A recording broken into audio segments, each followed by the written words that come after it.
আল্লাহ রাব্বুল আলামিন বলেন, ইযা যুলজিলাতিল আরদু জিলজালাহা ওয়া আখরাজাতিল আরদু আথকালাহা ওয়া ক্বালাল ইনসানু মা লাহা। জমিন প্রকম্পিত হবে একদিন, জমিন তার সব কিছু উদ্গীরণ করে দেবে, বের করে দেবে। যত সমুদ্রের নাম আমরা শুনছি, সাবআতু আবহুর, 7 সমুদ্রের নিচে কিন্তু আল্লাহ পাক আগুন রেখে দিয়েছেন। যখন পৃথিবী যখন কিয়ামতের সম্মুখীন হয়ে যাবে, কিয়ামত যখন শুরু হবে, সমুদ্রের পানি ফেটে আগুন বের হয়ে যাবে। আল্লাহু আকবার বলেন। মানুষ এই চিত্রগুলো দেখে বলবে, অকালাল ইনসানু মা লাহা, মানুষ বলবে কি হলো, এত কিছু সাজালাম গোছালাম, এত সুন্দর নগরী করলাম, সিটি করলাম, এত কিছু করলাম, সব তো মাটির সঙ্গে মিশে গেল, কোনো লাভ হবে না। আমরা যে জমিনে পা রেখে এত দাপট দেখি বেড়াই, তা আসলে কিন্তু শান্ত নয়। এর নিচে অবিরাম এক রহস্যময় টেকটনিক গতির খেলা চলছে। এই টেকটনিক প্লেটগুলো একে অপরের সাথে যখন সংঘর্ষ করে অথবা সরে গিয়ে জমে থাকা শক্তি হঠাৎ মুক্তি পায়, তখন একটা শক্তিশালী শকওয়েভ সৃষ্টি করে পুরো জমিনকে কাঁপিয়ে তোলে। আল্লাহু আকবার, আল্লাহু আকবার। ক্ষমতা কার? কার ক্ষমতা? আল্লাহর ক্ষমতা। আবার যেন এই কম্পমান যেন নিয়ন্ত্রণে থাকে। আল্লাহ রাব্বুল আলামিন পাহাড়গুলোকে পেরেকের মতো করে দিয়েছেন। আল্লাহ রাব্বুল আলামিন বলেন, ওয়াল জিবালা আওতাদা, এই পাহাড়গুলো যে উঁচা দেখি, যেমন উঁচা আমরা দেখি, যে পরিমাণ দেখি তার 100 ভাগের 10 ভাগ দেখি, আর বাকি 90 ভাগ আল্লাহ রাব্বুল আলামিন ফাউন্ডেশন করে পর্বতের নিচে রেখে দিয়েছেন। জোরে বলেন সুবহানাল্লাহ। পর্বতের 10% থাকে হলো উপরে, আর বাকি 90% শুধু ভিতে থাকে নিচের দিকে। কেন? পৃথিবী যেন কম্পমান না হয়। একটু আস্তে করেন সুবহানাল্লাহ, জোরে বলেন সুবহানাল্লাহ। আল্লাহ রাব্বুল আলামিন বলেন, وَأَلْقَى فِي الْأَرْضِ رَوَاسِيَ أَن تَمِيدَ بِكُمْ وَأَنْهَارًا وَسُبُلًا لَعَلَّكُمْ تَهْتَدُونَ। জোরে বলুন আল্লাহু আকবার। সূরাতুন নাহাল আয়াত নাম্বার 15। আল্লাহ রাব্বুল আলামিন বলেন, তিনি জমিনকে স্থাপন করেছেন সুদৃঢ় পর্বতমালা। এটা কেন দিয়েছেন? যেন জমিন যেন হেলে না যায়, দূরে না পড়ে, নড়াচড়া না করে। সুবহানাল্লাহ বলা যাবে না? আর সেই পাহাড় দিয়েছেন কে? আর পাহাড় কেটে সমান করে কে? আল্লাহ। পাহাড় কেটে আল্লাহ সমান করে, মানুষ করে। তাহলে দোষটা কার? আল্লাহ দিলেন পাহাড়কে পেরেকের মতো, সেই পাহাড়গুলো কাইটে সোজা করছে সব। ভূমি দখল, জমি দখল, সরকার চেঞ্জ হলে বাড়ি দখল করে, যারা ক্ষমতায় ছিল তাদের বাড়ি আবার দখল করে। এরকম আছে না নাই? শোনেন, যেটা অন্যায় অন্যায় বলবো। 5 আগস্ট পরবর্তী যারা পুকুর দখল করেছেন, যারা বাড়ি দখল করেছেন, সম্পূর্ণ অন্যায় কাজ করেছেন আপনারা। আসতে কোন কেন? এটা অন্যায়, এটা ইতিহাস হয়ে থাকবে। যে আমার কথাগুলো একসময় ইতিহাস হয়ে থাকবে। এটা অন্যায় তো, আপনি এটা করবেন কেন? পুকুর কি আপনার বাবার, যা ওর পুকুর দখল করতে গেছেন আপনি? এগুলো করবেন কেন আপনি? রাগ করতেছেন নাকি আপনারা? আলোচনা চালাই আলোচনা। সম্মানিত ভাইয়েরা, তাহলে ভূমিকম্প কেন হয়? নামাজ না পড়লে। বলেন কি বলেন? নামাজ না পড়লে। ভূমিকম্প কেন হয়? সুদের কারবার করলে। ভূমিকম্প কেন হয়? অবাধ যৌনাচারে লিপ্ত থাকলে। ওই যে কওমে লূত, যারা সমকামিতার অভিষেক করেছিল পৃথিবীতে, শুরু করেছিল সমকামিতা, কওমে লূত, লূত আলাইহিস সালামের কওমের লোকেরা। আল্লাহ তাআলা সেই কওমে লূতকে মাটির ভিতরে ভূমিকম্প দিয়ে গেড়ে দিয়েছেন। এখনো সেই চিত্র পৃথিবীবাসী দেখে, এখনো আছে। ডেড সি এলাকাগুলো, মৃত সাগর। সম্মানিত ভাইয়েরা, আজকে সেই সমকামিতার আইন আমেরিকার মতো দেশে পার্লামেন্ট আইন আকারে পাশ হয়। সমকামিতা তো নাই। আজকে পুরুষ পুরুষকে বিয়ে করে, নারী নারীকে বিয়ে করে। টাঙ্গাইলের মেয়ে নোয়াখালীর মেয়ের প্রতি ভালোবাসায় আসক্তি, ওকে ছাড়া বাঁচবই না। রুচি দেখছেন? কুত্তা রুচি, কুত্তার চেয়েও জঘন্য রুচি। নাউজুবিল্লাহ খান, যেরকম নাউজুবিল্লাহ। বলেন তো, এই বিকৃত যৌনাচার কি কোনো প্রাণীর মধ্যে খুঁজে পাবেন? আজকে মানুষ কত জঘন্য রূপ নিয়েছে, মানুষ এতটাই পাষাণ। আমার দেশের কথাই বলি, মানুষের চারিত্রিক সীমা এত নিম্নগামী, এত নিম্নমুখী। হালুয়াঘাটে এক মহিলা আত্মহত্যা করেছে, সুইসাইড করেছে। এটা অন্যায়, এটা হারাম, এটা জাহান্নামের কাজ, চরম বড় কবিরা গুনাহ। ওয়ালা তুলকু বিআইদিকুম ইলা তাহলুকা, নিজকে তুমি ধ্বংসের দিকে ঠেলে দিও না। কার কথা? আল্লাহর কথা। আপনার এই মাথা থেকে পা পর্যন্ত এটা আমাকে দিয়েছেন। কে দিয়েছেন? এটা আমানত। এটা কি বলেন তো? আমানত। লাঞ্চ দিয়েছেন কে? বিড়ি খায় নষ্ট করে কে? আল্লাহ। খালি আল্লাহর দিকে দোষ চাপায় দিবেন। তাহলে বিড়ি আপনি খাবেন আর আল্লাহ খুশি হবেন তা তো না। আল্লাহ আপনাকে ফ্রেশ একটা লাঞ্চ দিলেন, ফ্রেশ লাঞ্চে কোনো প্রবলেম নাই। তুই ওই লাঞ্চের প্রত্যেকটা সেকেন্ডে শ্বাস প্রশ্বাসে আল্লাহ সুবহানাল্লাহ করবি, আর তুই বিড়ি টানিস। এত টানা টানে শীতের মধ্যে, ওরে বাপরে বাপ, এক টানে ধোঁয়া 3 তলায় পাঠায়। আছে না নাই? এখন যান ওই মেলার ভিতরে, যেখানে সব বসে গেছে, দেখবেন যে এত ধোঁয়া, ইটের ভাটা ফেল। এটা কি বিশ্বনবীর উম্মতের চরিত্র কি এমন হওয়া যায়? এমন হতে পারে? আমরা সকল নেশা থেকে নিজেকে মুক্ত রাখবো। জোরে বলি ইনশাআল্লাহ, আর জোরে বলি ইনশাআল্লাহ। হালুয়াঘাটে একটা মেয়ে সুইসাইড করেছে। সুইসাইড করার পর ময়মনসিংহের ঘটনা, সে লাশটা মর্গে নিয়ে আসছে। মর্গে থাকা অবস্থায় এই মৃত লাশের সঙ্গে জেনা করেছে। মানুষ কত জঘন্য। 3 বছরের শিশু ধর্ষিতা হয়। আমরা কোন ইতিহাসে পাইনি, আমরা জাহেলি যুগের ইতিহাসে এগুলো পাইনি। মরা লাশ কবর থেকে তুলে ধর্ষণ করা হয়। একটা মানুষকে মেরে হাড়গুলোকে পৃথক করে, গোশতগুলোকে কেটে কেটে টুকরো টুকরো করে কমোডের ভিতরে দিয়ে ফ্ল্যাশ করে নিশ্চিহ্ন করে দেওয়া হয়। তাও ঝিনাইদহের কালীগঞ্জের এক এমপির জীবনে এই লাইফে এই ঘটনা আসছে। কলকাতায় জানেন না আপনারা এই ঘটনাগুলো? মানুষ এত হিংস্র যে মানুষ বাঘকে দেখে যতটুকু না ভয় পায়, আজকে মানুষ মানুষকে দেখে তার চাইতে বেশি ভয় পায়। হিংস্র হায়নাও ফেল মানুষের কাছে। এই যে আজকে এই নিউজ পেলাম, বাড়ি থেকে একটা মাকে জব করেছে, ছোট্ট ছোট্ট 2টা বাচ্চাকে জব করেছে। আমার দেশে এগুলো চলছে কেন? কি জন্য? বান্দার মধ্যে শুধু একটার অভাব, সেটা হলো কার ভয় নাই? আসতে বলবেন না, কার ভয় নাই? আপনি কি জানেন একটা মানুষকে মেরে ফেললে তার অপরাধটা কি? একটা মানুষকে মেরে ফেলা মানে হলে ফাকাতালান নাসা জামিআ, সে যেন গোটা পৃথিবীর মানুষকে মেরে ফেলল। একটা মানুষের জীবনের মূল্য কত? আমাদের দেশের 2024-এর জুলাই পর্যন্ত যে সরকার ক্ষমতায় ছিল, সরকারটা ছিল কি বৈধ না অবৈধ বলেন তো? বৈধ না অবৈধ? ফ্যাসিস্ট, জালিম। 16 বছর 1টা 2টা মানুষকে মারে নাই।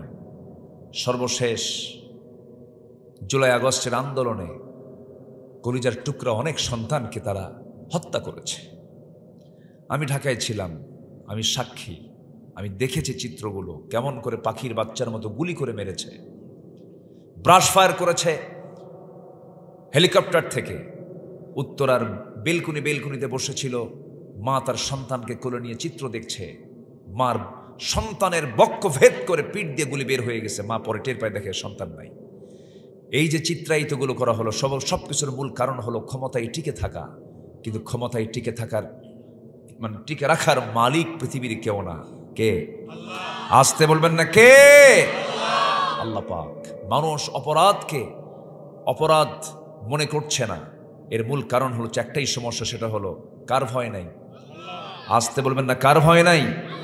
মূলত মেইন হচ্ছে ইমানটা মজবুত নাই। ইমান নাই। কি নাই? কি নাই বলেন? ইমান নাই। সম্মানিত ভাইয়ের, অনেক কথা আছে, আস্তে আস্তে করে বলবো। আমাকে সময় দিচ্ছেন তো ইনশাআল্লাহ? আমি বহুদিন পর শিবগঞ্জ থানায় এসেছি। আমি এর আগে দাড়িদহ, ময়দানহাট্টা, ফাঁসিতলা, এরপরে মোহাব্বত নন্দীপুর, এরপরে কি বলে ওইদিকে আরো কোথায় কোথায় বিভিন্ন জায়গায়, দুপচাচিও তো আরেক থানা হলো, বিভিন্ন জায়গায় মাহফিল করেছি, এসেছি, আসা হয় না, দেশের বিভিন্ন প্রান্তে যেতে হয়। তো এসেছি, আমি খুব আনন্দ পাচ্ছি। ওই যে আরেকটা আছে হলো কি বিহার আছে নাকি? বাংলা বিহার, উড়িষ্যা, কিন্তু ওই বিহার না, এটা হচ্ছে শিবগঞ্জের বিহার। বিভিন্ন জায়গায় এসেছি, আগে অনেক মাহফিল করেছি। আল্লাহ পাক এই জান্নাতি মুখগুলো আল্লাহ পাক আমাকে আবার দেখার সুযোগ করে দিয়েছেন, বলি আলহামদুলিল্লাহ। তাহলে আল্লাহর গজব থেকে কি আমরা কি বাঁচতে চাই? আচ্ছা, বাঁচতে চাই, তাহলে নামাজ পড়তে হবে কয় ওয়াক্ত বলেন তো? কয় ওয়াক্ত নামাজ পড়তে হবে? 5 ওয়াক্ত নামাজ আমরা পড়বো, জোরে বলি ইনশাআল্লাহ। এবং আমাদের ঠিক করে ফেলতে হবে আমাদের নফসকে। আমাদের সবচেয়ে বড় সমস্যা হলো আমরা নফসের দাস হয়ে গেছি। নফস যা কয় তাই করি। ওরে মারি, ওরে ধরি, কিন্তু নফসের লাগাম ধরতে হবে, নফসকে আমরা কন্ট্রোল করব, জোরে বলি ইনশাআল্লাহ। আমি যে সাবজেক্ট কাজ নিয়ে আলোচনা করতে চাচ্ছি সেটা হলো, আমাদের সবচেয়ে বড় বিষয় হলো বাহিরের দিকটা সুন্দর করা দরকার না ভিতরটা সুন্দর করা দরকার? ভিতরটা যদি আলোকিত হয়, ভিতরের আলোটাই চতুর্দিকে ছড়িয়ে পড়ে। আল্লাহু আকবার বলে আমরা ভিতরটা সুন্দর করব, জোরে বলি ইনশাআল্লাহ। হিংসা করা যাবে? আসতে কয়, হিংসা করা যাবে? জমি কেনে একজন, ঘুম হয় না আরেকজনের, টেনশন, হাই ওই জমি কেমনে কিনলো, না আছে কিনা বলেন তো, আছে কিনা? অস্থির, অশান্তি, ভাল লাগে না। গ্রামের একটা ছেলে একটু মাথা চাড়া দিয়ে উপরে উঠেছে, ব্যবসা করে, অথবা ভালো একটা চাকরি পেয়েছে, এসপি হয়েছে, অথবা কলেজের লেকচারার হয়েছে, অথবা শিক্ষাবিদ হয়েছে, অথবা ভালো একটা প্রশাসনে চাকরি করে। তো ও ভালো একটা পজিশনে গেছে, আরেকজনের ঘুমই হয় না, ওর ছেলে কেমনে হলো রে বাবা, মানে অশান্তিতে ওর কাম সারা। আছে কিনা? এলো নফসের রোগ। এলো নফসের কি বলেন তো রোগ। বরঞ্চ বলতে হবে, আল্লাহ তুমি তাকে বড় করেছো, আমাকেও বড় করো, আমার সন্তানকে বড় করো। দেখবেন আপনিও নিজেও সুস্থ থাকবেন, আল্লাহ পাক আপনাকেও বড় করে দেবে। এই চিন্তা লালন যে বান্দার মধ্যে থাকবে, সে বান্দাই হলো সবচেয়ে সুস্থ বান্দা এবং আল্লাহর পছন্দের বান্দা। বলি আলহামদুলিল্লাহ।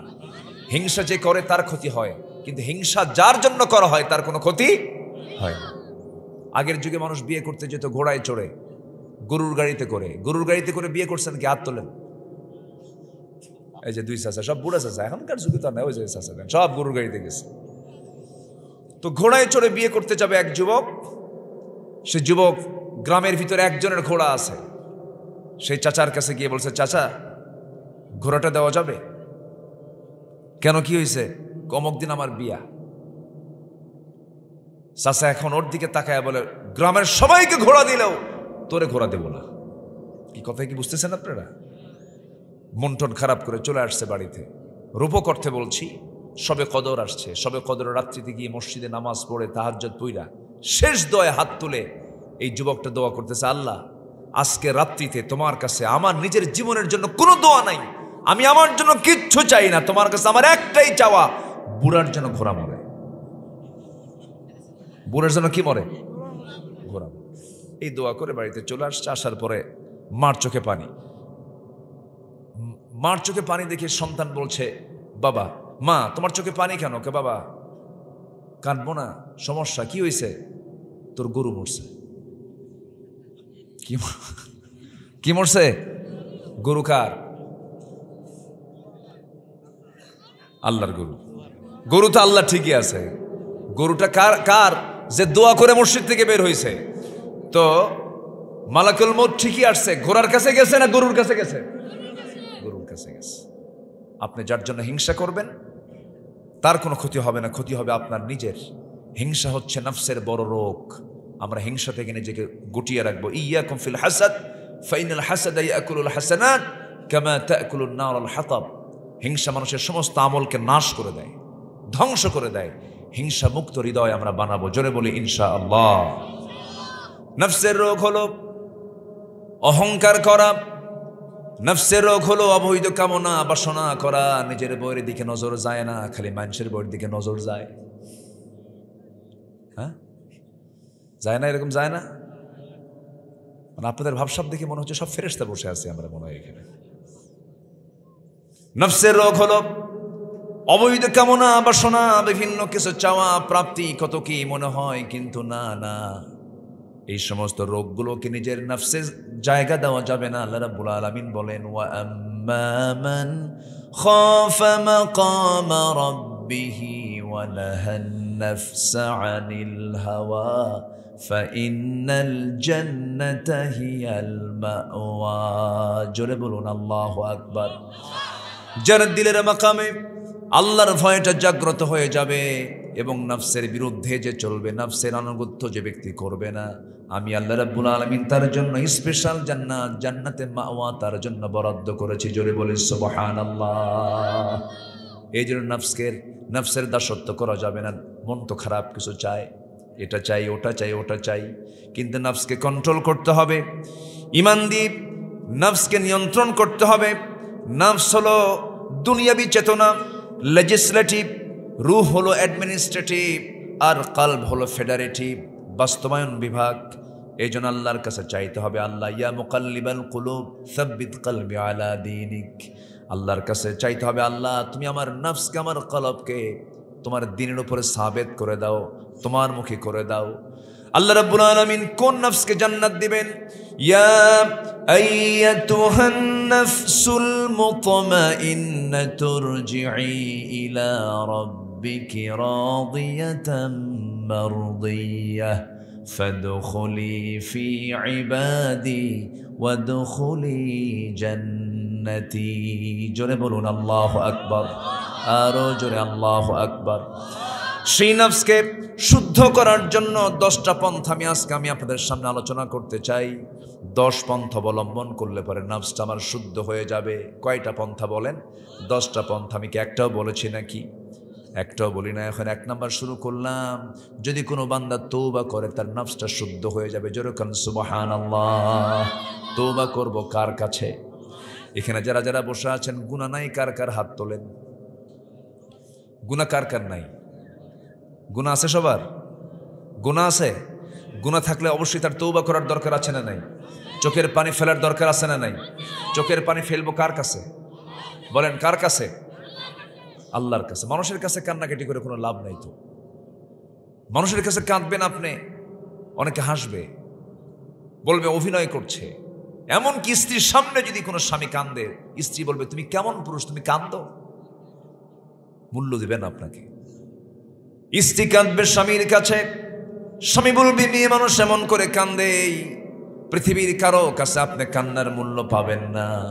কিন্তু যদি রাতের একটা আধারে একটা ঘরের কোনায় যদি আপনি সিজদায় পড়ে পড়ে ওয়াল্লাযীনা ইয়াবিতুনা লিরাব্বিহিম সুজদান ওয়া কিয়ামা, যদি কোনো বান্দা রাতের আধারে সিজদায় পড়ে পড়ে যদি 1 ফোঁটা চোখের পানি যদি আল্লাহর ভয়ে ফেলতে পারে, আল্লাহ রাব্বুল আলামিন বলেন 7 সমুদ্রের পানি দিয়ে জাহান্নাম না নিভলেও তোর 1 ফোঁটা চোখের পানি দিয়ে 7টা জাহান্নাম নিভায় দিয়ে আমি তোর জান্নাতের বাজেট পাস করে দেব। জোরে বলি সুবহানাল্লাহ। কাঁদবো কার কাছে? আসতে বলেন কাঁদবো কার কাছে? আল্লাহর কাছে। দিন শেষে আমার বন্ধুকে আসতে বলবেন না। কে? মার পেটে ছিলাম 9 মাস 10 মাস, কে খাওয়াইছেন? কে খাওয়াইছেন? কেউ সঙ্গী ছিল না, সঙ্গী ছিলেন কে? রুহের জগতে ছিলাম। সেই রুহের জগতে আমরা স্বীকৃতি দিয়ে এসে চলে আসতে রব্বিকুম ক্বালু বালা, হ্যাঁ তুমি আমার রব। মার পেটে আসলাম, 10টা মাস থাকলাম, এরপরে দুনিয়াতে আসলাম। সকল ক্ষেত্রে সবচাইতে বড় অবদান হলো আমার আল্লাহ তাআলার। মাথা থেকে পা পর্যন্ত আপনি তাকায় দেখেন 100% অবদানগুলো কার? আমার কথায় মনে হয় আপনারা কষ্ট পাচ্ছেন কিনা জানি না। একটু তাকায় দেখেন তো নিজের দিকে। আল্লাহ পাক কি দেননি আমাকে কি দেননি? মাথার চুল থেকে পার গোড়ালি পর্যন্ত আপনি তাকায় দেখেন তো। সব কার দেওয়া? আসতে বলেন কার দেওয়া? কোন জিনিসের প্রয়োজন নাই বলেন তো? এখান থেকে কোনো জিনিস বাদ দিলে আমরা থাকতে পারবো? সব দিয়ে দিয়েছেন। আল্লাহ রাব্বুল আলামিন বলেন আলাম নাজআল লাহু আইনাইনি ওয়া লিসানান ওয়া শাফাতাইনি ওয়া হাদাইনাহুন নাজদাইন। বান্দার টানা টানা 2টা চক্ষু দিলাম। এই চক্ষুটা এত সুন্দর করে দিয়েছি, এই চোখকে আমি আল্লাহ রাব্বুল আলামিন চামড়ার বাইরে রেখে দিয়েছি। চোখ বন্ধ হলে ঢেকে যায়। এই যে চামড়া একটা প্যাকেট, এর ভেতরে ইনফেকশন হওয়ার সম্ভাবনা কম, কিন্তু চোখ কিন্তু একটা বাইরের জায়গায়, বাহিরে রেখে দিয়েছেন, চোখটা ভেজা জায়গায় রেখে দিয়েছেন, চোখ ইনফেকশন হতে পারে। এই জন্য আল্লাহ রাব্বুল আলামিন চোখের ভিতরে পানি রেখে দিয়েছেন। প্রত্যেকটা দিন 24 ঘন্টায় বান্দার চোখ থেকে 1 মিলিলিটার অশ্রু চোখ থেকে নির্গত হয়। জোরে বলুন সুবহানাল্লাহ। সেই চোখের পানি মিঠা না লবণ? আস্তে কয়, মিঠা না লবণ? লবণ। লবণ কেন করেছেন? দেহের বিভিন্ন জায়গার এই যে আমার মুখের যে লালা, এটাকে স্বাদহীন করেছেন, কোনো স্বাদ নাই। আল্লাহ রাব্বুল আলামিন জিহ্বার চতুর্পাশের লালাগুলোকে স্বাদহীন করে দিয়েছেন, আবার চোখের পানিকে লবণ করে দিয়েছেন, আবার কানের যে ময়লা এটাকে তিতা করে দিয়েছেন। কানের ময়লা কেলাকে কি বলে?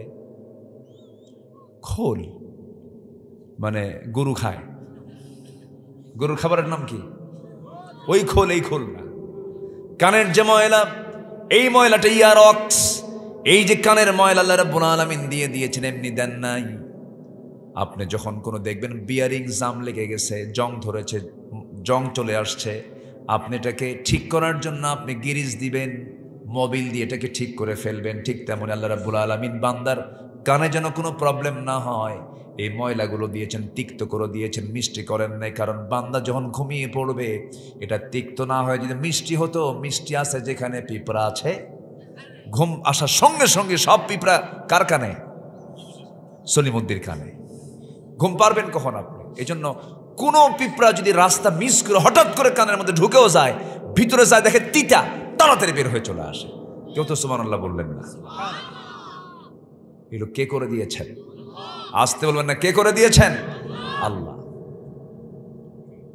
এই চোখের 2 কোনায় রাতের বেলা ঘুম পাড়ার পরে, ঘুম থেকে যখন উঠে আমরা সকালবেলা যাই, সকালবেলা ওয়াশরুমে যখন চলে যাই, চোখের 2 কোনায় সাদা সাদা ভাব থাকে, এটাকে কি বলে এলাকায়? কেঞ্জুল।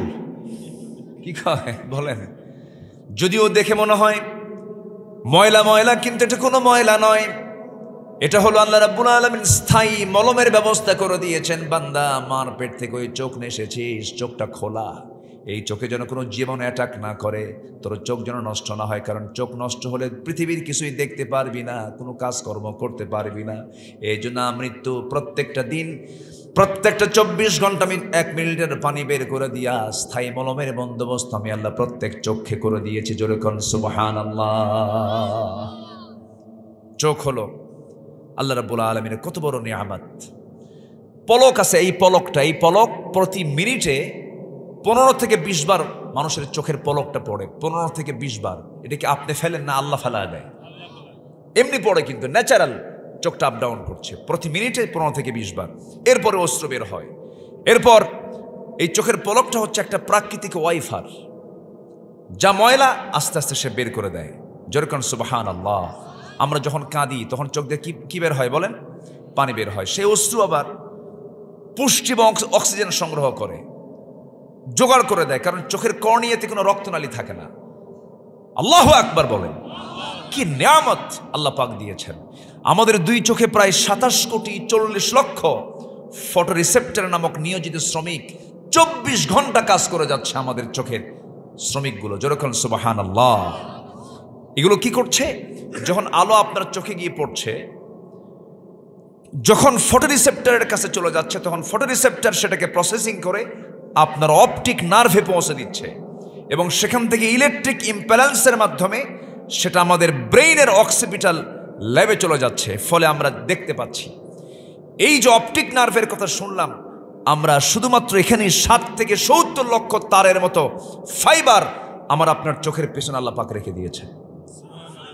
একটু জোরে বলা যাবে না ভাই সুবহানাল্লাহ? জোরে কোন সুবহানাল্লাহ। তাহলে শুকরিয়া আদায় করব কার?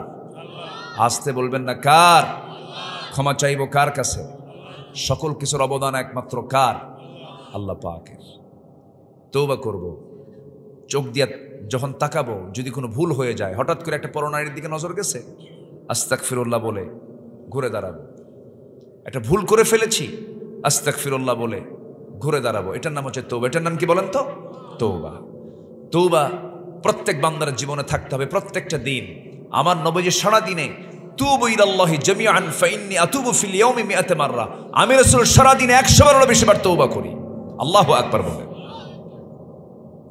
এটা ছোট্ট ইতিহাস মনে পড়ল। এক মহিলা সাহাবী জেনা করে ফেলেছেন বিবাহিত অবস্থায়।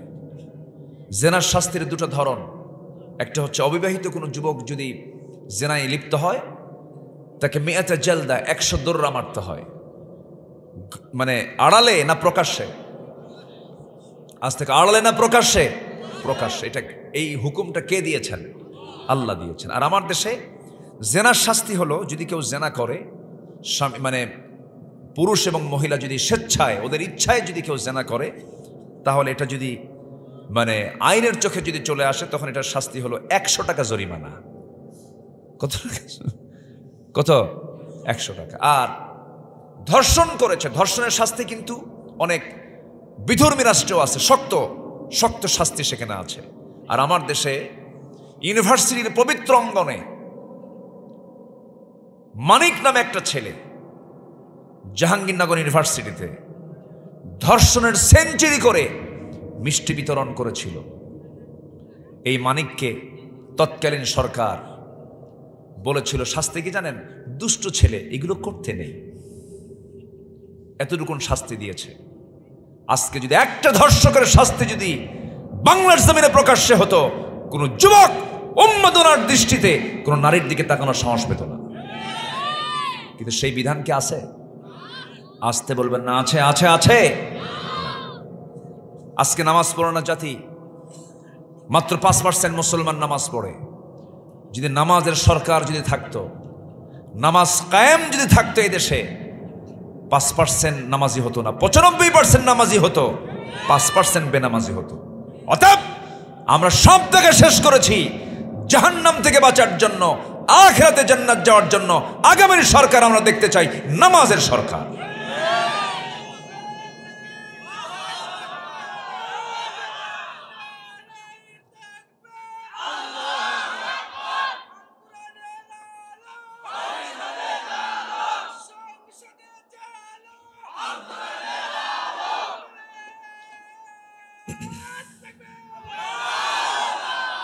রাগ করলেন আমার কথায়? রাগ করা যাবে না।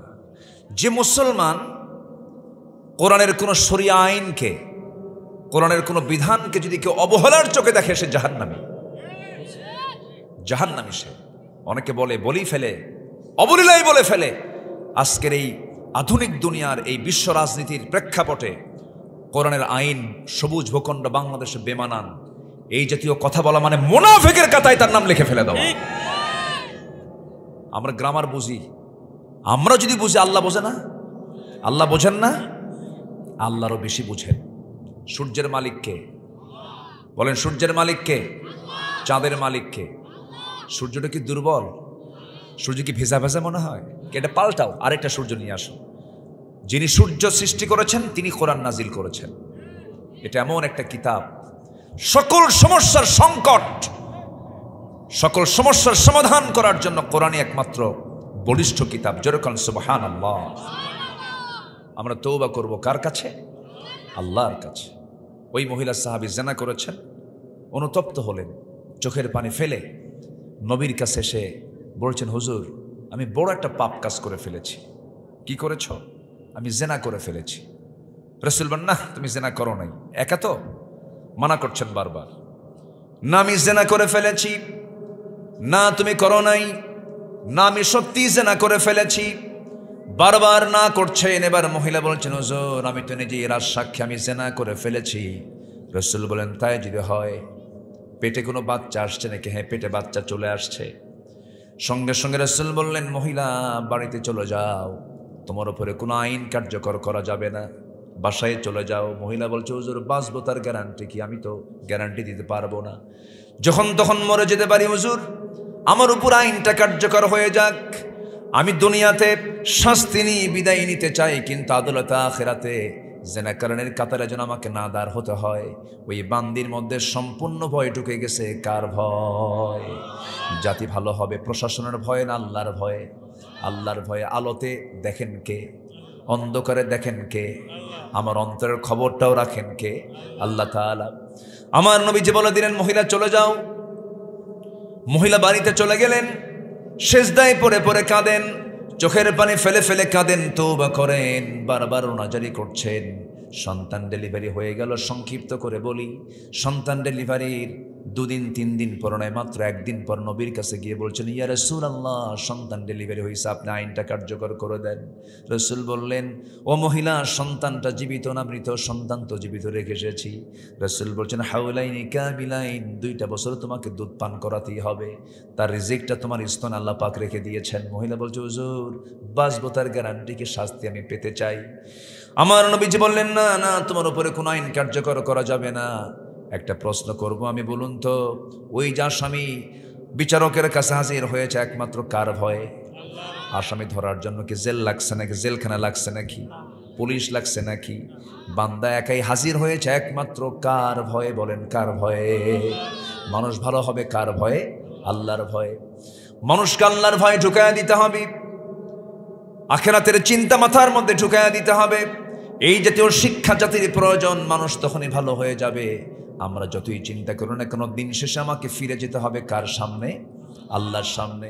আমার বন্ধুগণ, ওই মহিলাকে আবার ফেরত দিয়ে দিলেন। ফেরত দেওয়ার পরে ওই মহিলা ওই সন্তানকে 6টা মাস দুধ পান করালেন। অন্য খাবারের প্র্যাকটিস বন্ধ করে দিলেন, অন্য খাবারের প্র্যাকটিস করে দিয়ে দুধটা টোটালি বন্ধ করে দিলেন।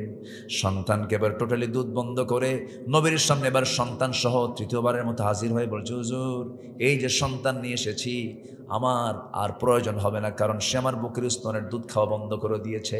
দয়া করে আর ফেরত দিবেন না, আজকে আমাকে শাস্তি কার্যকর করে দেন। আমার নবীজি হাত আগায়া দিলেন, সন্তানটা কোলের মধ্যে উঠায় নিয়ে উঁচু করে ধরে বলছেন, কোন সাহাবী আছে এই সন্তানের লালন পালন? আমি রাসূল ঘোষণা করছি, ফাহিয়া ফিল জান্নাতি কাহাতাইন, 2 নখের দূরত্ব আমার সঙ্গে সেই সাহাবী জান্নাতে অবস্থান করবে। সাহাবী একজন নিয়ে চলে গেল। রাসূল বলছেন, ও সাহাবীরা, এই মহিলাকে নিয়ে যাও, ও মুক্ত মরু প্রান্তরে বুক পর্যন্ত পুঁতে রেখে তাকে পাথর মেরে শেষ করে দাও। বিধানগুলো কার? আসতে বলবেন না, কার কার কার বিধান? বাস্তবায়ন করা হলো, তার উপরে শাস্তির প্রয়োগ করা হলো। সাইয়েদনা আলী রাসূলের সামনে এসে বলছেন, ইয়া রাসূলুল্লাহ, ওই মহিলার কিছু রক্ত আমার গায়ে এসে লাগলো, নাপাক রক্ত আমার গায়ে এসে লেগেছে, জিনাকারিনী নারীর রক্ত আমার গায়ে লেগেছিল। রাসূল বলছেন, ও আলী, কার রক্তকে নাপাক রক্ত বলো? তুমি কি জানো ওই মহিলার রক্ত জমিনে স্পর্শ হওয়ার পূর্বে আল্লাহ রাব্বুল আলামিন তাকে জান্নাতের মেহমান বানায়া নিয়েছে। আলী যা বলছে আর বলতে যেও না, জানাজার আয়োজন করো। জানাজা শুরু হয়ে গেল। আমার নবীজি নিচে জানাজায় হাজির হলেন, জানাজা সম্পূর্ণ করলেন। রাসূল নিজে জানাজা পড়ায়া দিলেন। এরপরে বলছেন, সাহাবীরা, কিছুক্ষণ পূর্বে যে নারীর জানাজা সম্পূর্ণ করা হলো, এই মহিলা জীবনের শেষ সময় পর্যন্ত যে পরিমাণ তওবা করেছে, এই তওবা যদি মদিনার 70 জন গুনাহগারদের মাঝে যদি বন্টন করে দেওয়া হতো, প্রত্যেককে আল্লাহ রাব্বুল আলামিন মাফ করে সবাইকে জান্নাত দিয়ে দিতেন। এই জন্য আমরা 1 নম্বর কাজ করব, নফসকে শুদ্ধ করার জন্য তওবা করব। আমরা কি করব বলেন? তওবা করব। কার কাছে? বলেন, কার কাছে? আমি কিছুক্ষণ পর বাঁচবো, তার কোনো গ্যারান্টি আছে নাকি? আমি কালকে সকালবেলা ভোরে আমি সুস্থ অবস্থায় উঠবো, তার কোনো গ্যারান্টি আছে নাকি? চোখের সামনে কত বন্ধুর বিদায় হয়ে গেল, বাপ চলে গেল, মা চলে গেল, ভাই চলে গেল, বন্ধু বান্ধব চলে গেল। এই শিবগঞ্জের সঙ্গে দুপচাচিয়ার তালুচ এলাকায় আমার এক বন্ধু ছিল, নাম জিয়াউর রহমান। ভালো হাফেজ ছিল, ভালো কণ্ঠ ছিল, আর্মিতে চাকরি করত, একসঙ্গে পড়াশোনা করেছি। আমি জানতাম না সে মারা গেছে। মাঝে মাঝে ফোনে কথা হতো। হঠাৎ করে একদিন ফোন দিয়ে আমি সালাম দিলাম। মহিলার কণ্ঠ, অপর থেকে মহিলার কণ্ঠে জবাবটা চলে এলো। ভাবলাম মনে হয় তার স্ত্রী হতে পারে। বললাম, আমার বন্ধু জিয়া কোথায়? অপর প্রান্ত থেকে জবাব আসতেছে, জিয়া তো নাই, আসলে পরে আপনি আমাকে একটু বলবেন, আমার কথা বলবেন। এখন বলছে, জিয়া তো এমন দেশে গেছে যে দেশ থেকে মানুষ আর কখনো ফিরে আসে না, চলে গেছে দুনিয়া থেকে। আমি একদম আশ্চর্য হয়ে গেলাম। এই তো দুনিয়া, কে কখন চলে যাব আমরা কেউ তো বলতে পারি না। কত প্রিয়জন আপনজন সব দুনিয়া থেকে বিদায় হয়ে যায়, একদিন সবাই চলে যাব। এখানে যারা আজকে শিশু যে জন্ম নিল, 100 বছর পরে সেই শিশু দুনিয়াতে থাকবে না, আমরা কেউ থাকবো না। আমাদের জায়গা আরেকজন দখল করে ফেলবে, সব কিছু নিয়ে ফেলবে। কিন্তু দিন শেষে আমার বন্ধু একমাত্র যিনি থেকে যাবেন, তিনি আমার কে? আল্লাহকে ছাড়া, আল্লাহকে মাইনাস করা যাবে না। আল্লাহর সঙ্গে সম্পর্ক সব সময়ের জন্য আমরা রাখবো। আল্লাহ রাব্বুল আলামিন বলছেন যারা ঈমানদার তারা সবচেয়ে বেশি মহব্বত করবে কাকে? ওয়াল্লাযীনা আমানু আশাদ্দু হুব্বান লিল্লাহ। ঈমানদাররা সবচেয়ে বেশি মহব্বত করে কাকে?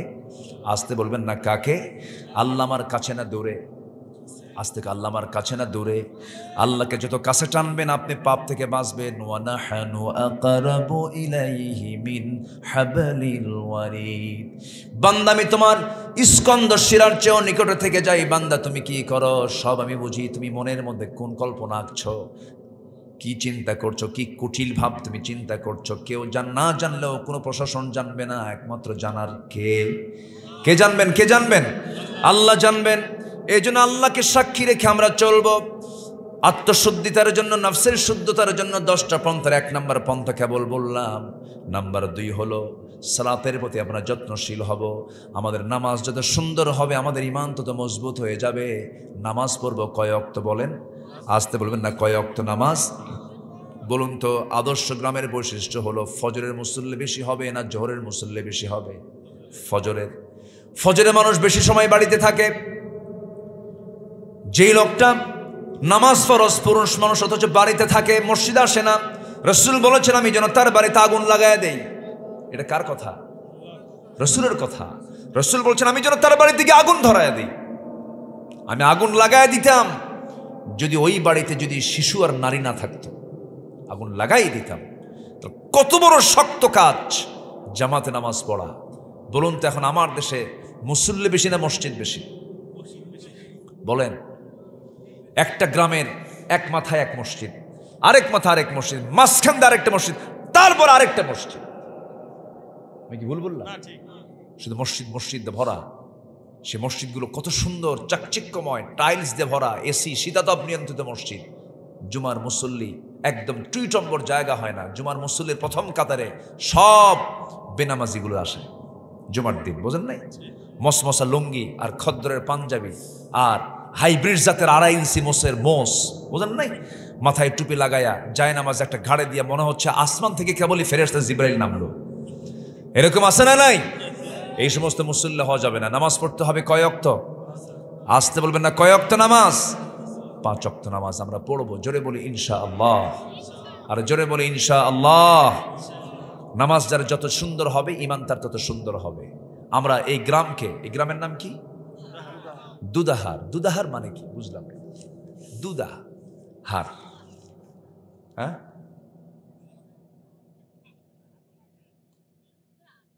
আচ্ছা যাই হোক। ও তাই না? আচ্ছা আচ্ছা, দুধের বিক্রি চলতো মনে হয় বেশি। জি জি, দুধ বিক্রি হতো, জান্নাতের খাবার। বলি আলহামদুলিল্লাহ। যেরকম আলহামদুলিল্লাহ। তবে দুনিয়ার দুধ খেলে পরে বুড়া বেশি হয়, শিশু যুবক হয়, কিশোর হয়। কিন্তু জান্নাতের যে দুধটা পান করবেন, জান্নাতের দুধ খেলে পরে ওই লোক আর কোনোদিন বুড়া হবে না। কেউ তো সুবহানাল্লাহ বললেন না। জান্নাতের শরাব পান করলে পরে যৌবন ডাবল হয়ে যাবে। জান্নাতের মধু পান করলে পরে চামড়ার যে একটা সৌন্দর্য আসবে কোনোদিন নষ্ট হবে না। আল্লাহ পাক জান্নাতের মধ্যে 4টা নহর রেখেছেন। কয়টা নহর? মধু, দুধ, এরপরে পানি এবং শরাব। দুনিয়ার মদ না। দুনিয়ার মদ খেলে তো মাতাল হয়ে যায়। দুনিয়ার মদ খেলে কি ঠিক থাকে? চোখগুলো লাল হয়, চোখ বের হয়ে যাওয়ার মতো হয়। পাপ করলে পাপ তাকে ঘেরাও করে ফেলে। বিড়ি খেলে ঠোঁট কালো হয়। বিড়ি খেলে কি হয়? তুই বিড়ি খাবি, তোর ঠোঁট দেখে মানুষ বলবে বিড়ি খোর। মদ খাবি, তোর চোখ দেখে বলবে পাক্কা মদ খোর। ঠিক কিনা বলেন? আল্লাহ পাক পাপের চিহ্ন ঢুকায় দেন। আপনি কোন ড্রিঙ্কস করবেন, আপনার ব্লাডে সিগন্যাল চলে আসবে এই লোকটা মাদক সেবী। আপনি যে কোনো নেশা করবেন, রক্তে এটার সিগন্যাল চলে আসবে, রক্তে পজিটিভ চলে আসবে যে এটা মাদক, সে মাদকাসক্ত। যদি গভর্নমেন্ট এমন আইন করত, ইসলাম যদি সরকারের ক্ষমতায় আসে, এই আইনই চলবে, তখন বলবৎ হবে। কোন ব্লাডে যদি মাদকের কোনো যদি পজিটিভ যদি পাওয়া যায়, গভর্নমেন্ট কোনো চাকরি সে কোনোদিন করতে পারবে না। নেশা থাকবে, নেশা কেউ করবে, 14 গোষ্ঠী করবে না, যেহেতু জীবনই শেষ হয়ে যাবে। আসল জায়গায় কাজ করতে হবে। আসতে কোন কেন? 1000 বছর সুদের বিরুদ্ধে ওয়াজ করে আপনি সুদ বন্ধ করতে পারবেন না। যদি সংসদে একটাবার যদি সুদ নিষিদ্ধ করা হয়, কোন গ্রামে গঞ্জে একটা সুদের গন্ধ পাবেন না আপনি। রাগ করতেছেন নাকি আপনারা? মদের দোকান আমার বগুড়া জেলায় আছে না নাই বলেন তো আমাদের? বলেন বলেন, আছে কিনা বলেন? মনে হয় সিরাজগঞ্জে নাই, নওগাঁতে নাই। মদের দোকানদারের মালিক কারা? নামের আগে মোহাম্মদ আছে না নাই বলেন তো? হাজি মোহাম্মদ আছে, কিন্তু মদের দোকানদার। আবার আমার দেশে এমনও হুজুর আছে, মদের দোকান উদ্বোধন হবে, হুজুরকে দাওয়াত দেয়, দোয়া করে, আল্লাহ এই দোকানে কাস্টমার বাড়ায় দাও। আছে এরকমও আছে। এগুলো করা যাবে না। আমরা ইমানদার, আমরা ইমান নিয়ে চলবো। জোরে বলি ইনশাআল্লাহ, আর জোরে বলি ইনশাআল্লাহ। সবাই কি নামাজ পড়তে রাজি আছেন ইনশাআল্লাহ? কয় ওয়াক্ত নামাজ? আমরা দুধারের গ্রামকে বেনামাজি মুক্ত দেখতে চাই। সবাইকে রাজি আছেন তো ইনশাআল্লাহ? ফজর নামাজ বাস্তবায়ন কমিটি করবেন। যুবকরা তোমরা প্রস্তুত হয়ে যাবা। কারা কারা নামাজ পড়ো না তাদের তালিকা করবা। যেদিন দুধারের গ্রামের মসজিদে জোহরের চাইতে ফজরের মুসল্লি বেশি হবে, সেদিন থেকে আমি হলফ করে বলতে পারি এই গ্রামে কোনো মাদক, নেশা, চুরি, অসামাজিক জিনার মতো কাজ, সব কাজ বন্ধ হয়ে যাবে। একমাত্র নামাজই পারে মানুষকে ভালো রাখতে। আল্লাহ তুমি এই গ্রামকে বেনামাজি মুক্ত করে দাও। জোরে বলি আমিন। নামাজি বানায় দাও। জোরে বলি আল্লাহুম্মা আমিন। আমি খুব কষ্ট দিয়ে শক্ত ভাষায় কথা বলছি, রাগ করতেছেন কিনা আমি জানি না। আচ্ছা, দুটো চলে গেল। নাম্বার 3 হলো রোজা রাখা। নফসকে শুদ্ধ করার জন্য মাঝে মাঝে রোজা রাখতে হবে। যুবকরা, আজকে দুনিয়াতে ফিতনা প্রচুর। আমি মাহফিল আজকে যুবকদের বেশি দেখছি। প্রচুর ফিতনার দুনিয়ায় তোমরা আসছো। এই জামানায় ঈমান রক্ষা করা খুব কঠিন ব্যাপার, প্রচুর কঠিন। মেয়েদের গায়ে কাপড় চোপড় আছে এখন? আসতে কয়, মেয়েদের গায়ে কোনো কাপড় চোপড় আছে? আচ্ছা, গড়ে ফেরেছে গায়ে কাপড় বেশি কি নারীদের না পুরুষের? পুরুষের গায়ে কাপড় বেশি। পুরুষরা বেশি ঢেকে থাকে, আর মেয়েদের গায়ে কোনো কাপড় চোপড় নাই। আবার কিছু কিছু পুরুষ আছে বউদেরকে, নিজের বউ নিজের ঘরে না রেখে পর পুরুষকে দেখাতে খুব পছন্দ করে। এরকম কিছু পুরুষ আছে না নাই বলেন তো? আছে। বউটাকে উলঙ্গ করে, অর্ধলগ্ন করে হুন্ডায় তোলে R15-এ। R15-এর ড্রাইভিং সিটটা আবার আন্ডারগ্রাউন্ড। ড্রাইভিং সিটটা এত নিচে ও দেখাই যায় না। আর প্যাসেঞ্জার সিটটা হলো 3 তলায়। 3 তলায় বউটাকে লাল লিপস্টিক লাগায় দিয়া, লাল একখান শাড়ি পরায় দিয়া, মাথার চুলটা ছেড়ে দিয়া হুন্ডায় তোলে। হুন্ডায় তুলে আবার ওইদিকে হুন্ডার আওয়াজগুলো কম এখন, তা আওয়াজ যদি না হয় মানুষ তো দেখতে পারবে না। হুন্ডার দোকানে গিয়ে বলে পাইপ খুলে দে। সিলিন্ডারটা খুললে পরে ভটভট আওয়াজ হবে। বাস দিল একখান টান, এক টানে মহস্তানগড়। জাতিকে দেখায় দিল জাতীয় সম্পদ নিয়ে যাচ্ছে, দেখ সব। বউকে জাতীয় সম্পদ? হ্যাঁ, এই নোংরা চরিত্রের কিছু পুরুষ আছে না নাই? আচ্ছা, এরা সমাজটাকে রুগী বানায় ফেলে। যুবকরা, যৌবন নষ্ট করবা না।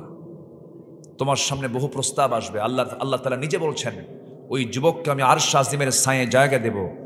যে যুবক একটা নারীর সামনে দাঁড়াবে, নারী তাকে প্রস্তাব করবে, সে বলবে ইন্না খাফুল্লাহ, আমি আল্লাহকে ভয় করি, আমি তাকে আরশ আজিমের ছায়ে জায়গা দিয়ে দেব। যেরকম সুবহানাল্লাহ।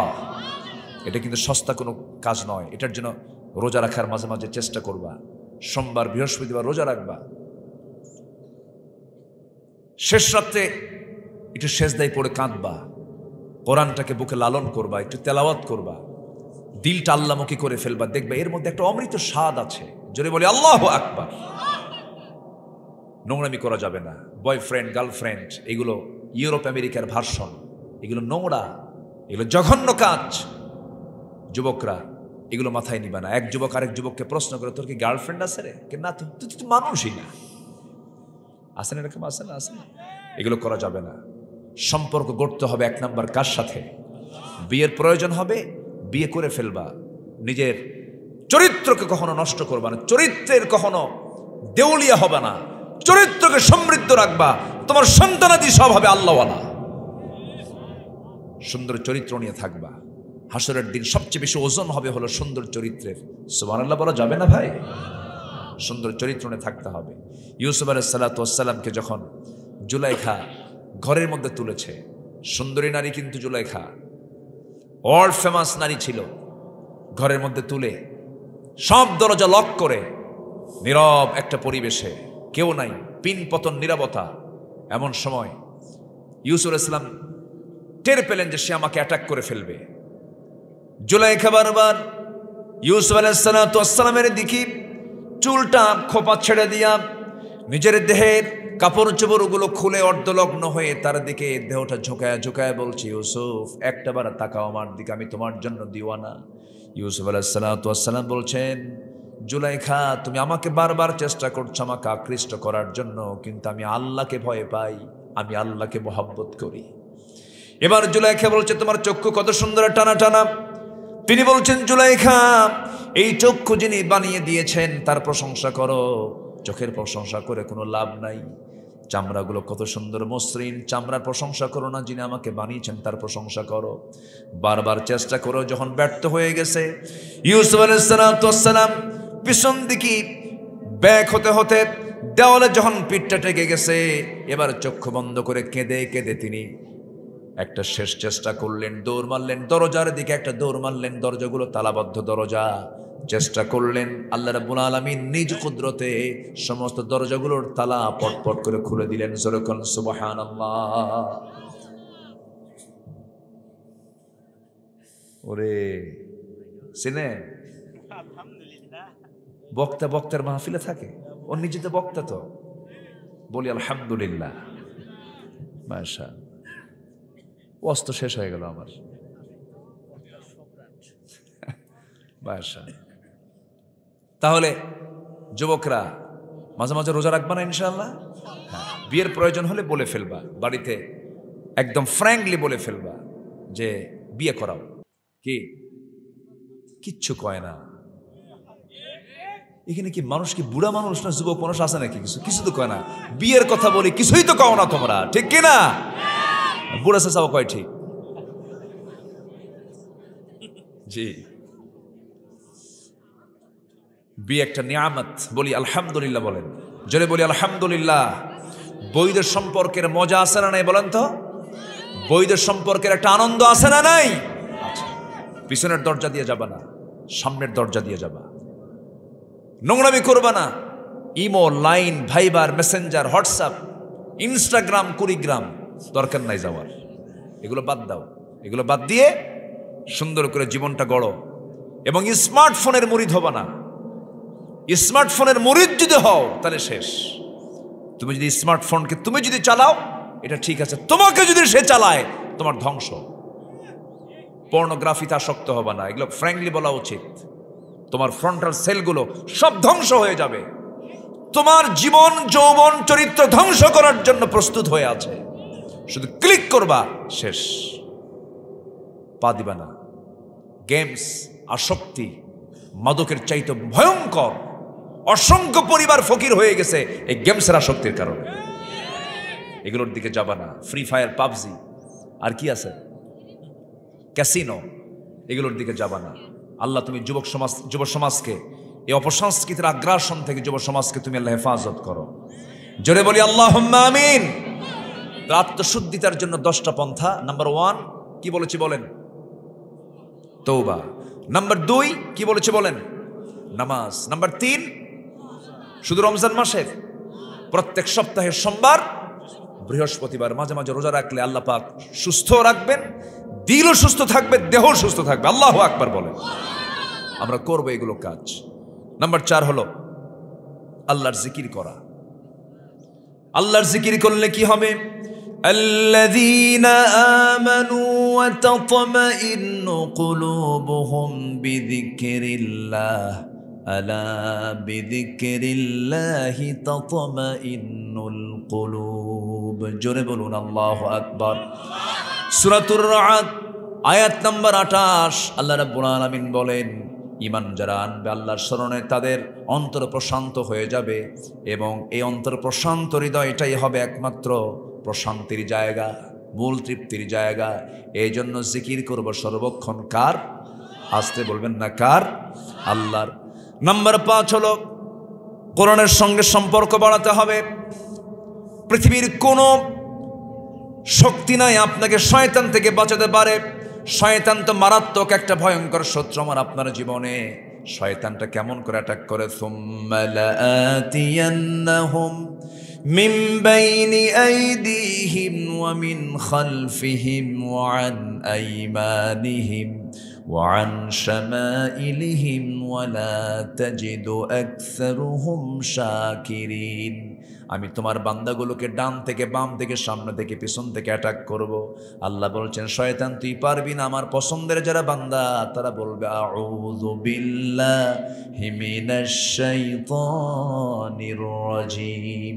আশ্রয় চাই আমরা কার কাছে? কোরআন আপনাকে পাহারা দিয়ে দেবে। কোরআনের তেলাওয়াত, কোরআনের কিরাআত, কোরআনের দিরাসাত, কোরআনের তাদাব্বুর, সবগুলো হক যদি কোনো বান্দা আদায় করতে পারে শয়তান ওই বান্দার কাছে আসতে পারে না। ফজর যখন হয়ে যায়, ফজরের ঠিক আগ মুহূর্তে শয়তান প্রত্যেক বান্দার কাছে চলে আসে, এসে বলে আলাইকা লাইলুন তাবিল, তোমার রাত বড় লম্বা, ঘুমাও ঘুমাও। তুমি ঘুমাও, চুলের মধ্যে হাত ঢুকায় দেয়, ঘুমাও, আজান শুনতে দেয় না। ওই সময় রাসূল বলেন ওই শয়তানের 3টা গিট সে মেরে চলে যায়। 3টা গিট যদি কোনো বান্দা ছোটাতে চাও, রাসূল আমলগুলো শেখায় দিলেন। আজান শোনার সঙ্গে সঙ্গেই তুমি বিছনা থেকে পিঠটা সরাইয়া ফেলো, 1 নম্বর গিট চলে যাবে।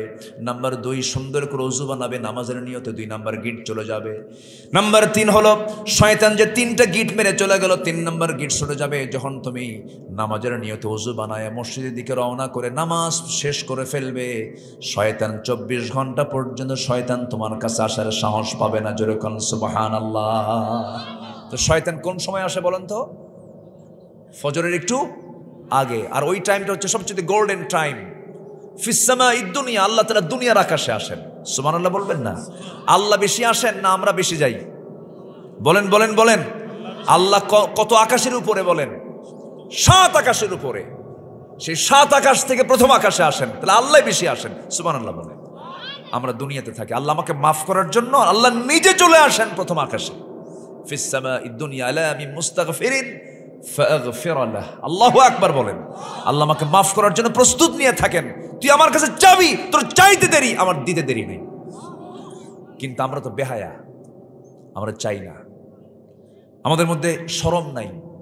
আল্লাহ এত নিয়ামত ধন্য করেছেন আমাকে আপনাকে। প্রত্যেকটা শ্বাস প্রশ্বাস আল্লাহর দেওয়া। অক্সিজেন বন্ধ হলে 2 মিনিট থাকবো কেউ? অক্সিজেনটা কার দেওয়া? আল্লাহর দেওয়া। অতএব শ্বাস প্রশ্বাস যিনি আমাকে দিয়েছেন তার নামই তো শ্বাস প্রশ্বাসে থাকা উচিত। এটাই তো উচিত ছিল, কিন্তু বান্দা আল্লাহর নাম মনেই রাখে না। সম্মানিত ভাইয়েরা, আল্লাহ তাআলা দুনিয়ার আকাশে আসেন। আকাশটা কত বড়, কত দূর দিগন্ত। একটু একটা তথ্য দিই, আমরা যেখানে বসে আছি এখান থেকে আকাশ কি ছুঁতে পেরেছে এমন কোনো মানুষ পৃথিবীতে কেউ আসছে এখনো? কেউ কি আকাশ ছুঁতে পেরেছে? একজন মানুষ শুধু আকাশকে ক্রস করে চলে গেছেন, তিনি হচ্ছেন মুহাম্মদ সাল্লাল্লাহু আলাইহি ওয়াসাল্লাম। তাও কি পৃথিবীর কোনো যানবাহন দিয়ে? আল্লাহ স্পেশাল ফ্লাইট পাঠিয়ে দিয়েছেন, এই জন্য তিনি যেতে পেরেছেন। কিন্তু এছাড়া মানুষ গেছে হলো চাঁদে। মানুষ কোথায় গেছে? চাঁদে। মানুষ গেছে হলো মঙ্গল গ্রহে। এ পর্যন্ত শেষ। এখন মানুষ যদি বলে চাঁদ দেখলাম, সূর্যের কাছে তো যাওয়া সম্ভব না। সূর্যের আভ্যন্তরীণ তাপমাত্রা হলো 15 লক্ষ ডিগ্রি সেলসিয়াস। সূর্যের আভ্যন্তরীণ তাপমাত্রা, মানুষের তো যাওয়া সম্ভব না সেখানে। আচ্ছা, এখন যদি মানুষ চিন্তা করে একটু চাঁদ দেখলাম, মঙ্গল গ্রহ দেখলাম, একটু তারার দেশে যাব। তারাগুলো কি ছোট না বড়? সূর্য থেকেও বড়। তারকাগুলো এত বড়, কিছু তারার আলো পৃথিবীতে আসেই নাই এখন, এত দূরে আছে। পৃথিবীর সবচেয়ে নিকটবর্তী তারকা হচ্ছে প্রক্সিমা সেন্ট্রাই। প্রক্সিমা সেন্ট্রাই নামক তারকার দেশে যদি কেউ যেতে চায়, বিজ্ঞান বলছে নভোযান লাগবে হচ্ছে, নভোযান ছাড়া সম্ভব না। পৃথিবীর কোনো কপ্টার বিমান দিয়ে সম্ভব না, লাগবে হচ্ছে নভোযান।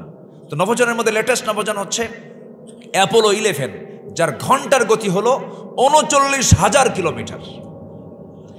এই গতিতে, এই ঘন্টার গতিতে কেউ যদি ওই নভোযানে চড়ে যদি রওনা দেয়, ওই তারকার পৃথিবীর সবচেয়ে নিকটবর্তী যে তারকা, সেই তারকার দেশে যেতে সময় লাগবে হলো 1,15,000 বছর মাত্র।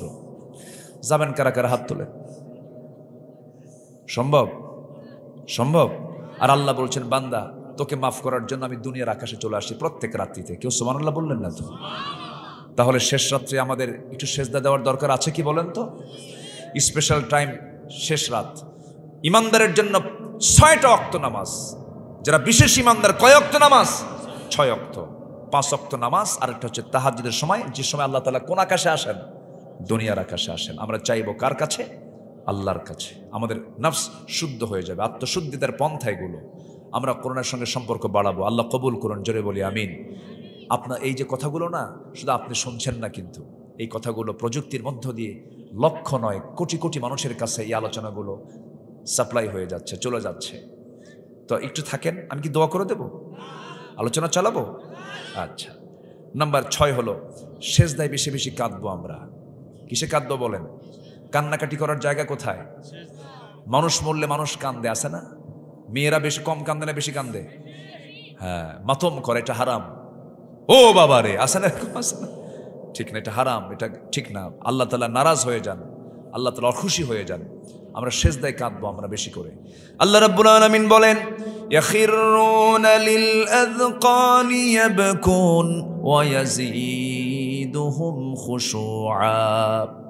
আল্লাহ রাব্বুল আলামিন বলছেন, আমার পছন্দের যারা বান্দা তারা কাঁদতে কাঁদতে লুটিয়ে পড়বে এবং তাদের মধ্যে বিনয় ভাবটা বেড়ে যাবে, চোখের পানি ফেলে ফেলে সে বেকরার হয়ে যাবে। আল্লাহ তুমি আমাকে মাফ করো, ইন্নাকা আফুউন কারীম তুহিব্বুল আফওয়া ফাআফু আন্না। এরকম করে করে ডুকরে ডুকরে কাঁদবে, আল্লাহর কাছে কাঁদবে যারা, যারা চোখের পানি যত বেশি হবে, যার দিলটা যত নরম হবে আল্লাহর জন্য, আল্লাহ তার জন্য তত নরম হবেন। জোরে বলি সুবহানাল্লাহ। নাম্বার 7 হলো নফসকে শুদ্ধ করার জন্য হালাল রিজিক উপার্জন করতে হবে। কুলু মিনাত তাইয়্যিবাতি ওয়া'মালু সালিহান ইন্নী বিমা তা'মালুনা আলিম। নাম্বার 8 হলো মিথ্যাচার এবং গীবতকে বর্জন করতে হবে। ওয়ালা তাজাসসু ওয়ালা ইয়াগতাব বা'দুকুম বা'দা আইয়ুহিব্বু আহাদুকুম আন ইয়াকুলা লাহমা আখিহি মাইতান ফাকারিহতুমুহু। জোরে বলুন আল্লাহু আকবার। গীবত করবা না, মিথ্যাচার করবা না। 16 বছর আমরা যে চিত্র দেখেছি 2024 পর্যন্ত, 8 থেকে নিয়ে এই 16 বছর একটা মহিলা যে পরিমাণ মিথ্যা বলেছে, শয়তান মনে হয় এত মিথ্যা কথা কয় নাই। ঠিক কিনা বলেন? এত মিথ্যা কথা বলেছে, আলেমদের বিরুদ্ধে কত নেগেটিভিটি ছড়িয়ে দেওয়ার জন্য অনেক অপচেষ্টা করেছে, কিন্তু মিথ্যা মানুষকে ধ্বংসের দিকে ঠেলে দেয়। যাকে নিয়ে মিথ্যা কথা বলেছে সেই ব্যক্তি 25 বছর আগে বলেছিলেন গাছের গোড়ায় নাড়া দেব, মামু বাড়ি দিল্লি গিয়ে পড়বা। কোথায় গিয়ে পড়ছে? আরও কি সিটি ছিল না, আরও কি শহর ছিল না? পাশেতে কলকাতা ছিল, কলকাতায় যায় নাই।